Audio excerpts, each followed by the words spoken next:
Ја чистота интензивно продолжува со поставување на полуподземни контейнери. Сега имаме добиено 10 нови локации и сите тие локации се на сериозни критични точки. Сега сме моментално на Гоце Делчеви, таму на 3 локации ќе поставуваме полуподземни контейнери.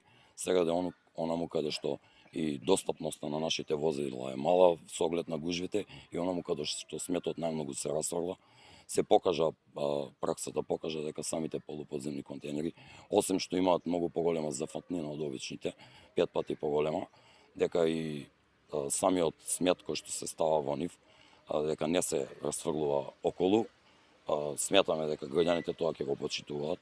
Апелираме до нив да го чуваат тој имот и да не го уништуваат тоа јавно добро, затоа што станува збор за доста скапа инвестиција, а ЈП Чистота и зеленила ќе ги искористи сите своји можности и ресурси во тој дел заедно со општина Куманово да поставиме на што повеќе локации како би имале помалку смет во градот. Сметаме, и тоа праксата го покажува, дека образовниот процес е најкруцијален, најзначаен и тоа треба да потекнува од мали години во образовниот процес. Тука го ставаме и домашното воспитување како еден клучен елемент. Системот на казни и санкции многу помалку функционира, меѓутоа тоа е една крајна инстанца која исто така би требало да се преземе во овие моменти, а недоволно добро функционира до сега. Значи луѓето немаат навика да селектираат смет. Не имаме уште некои дополнителни заложби и активности кои ги планираме со Оделението за животна средина, а во врска со новиот закон од Министерството кој што е донесен во делна селекција на отпад, а сето тоа со развивање на регионалната депонија би требало да се доразвие како што треба, да едноставно се стекне навика. Не има доволно во голема мера, затоа што во комуналните садови кај што треба да заврши тој комунален смет, завршува секаков тип на смет. Заложбата ќе оди во тој правец да се најде уште некој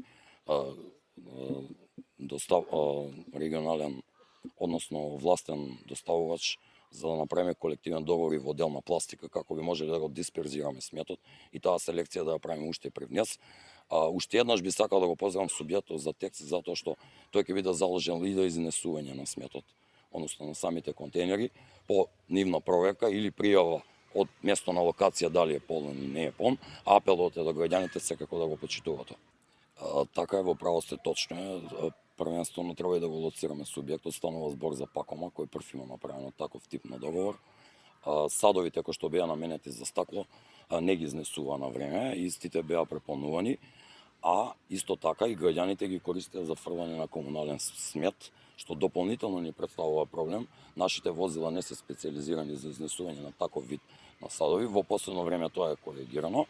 Значи немаме таков тип на смет кој се расфрла и е преполнет. Одредени садови беа дислоцирани затоа што граѓаните ги мешаа со комунален смет.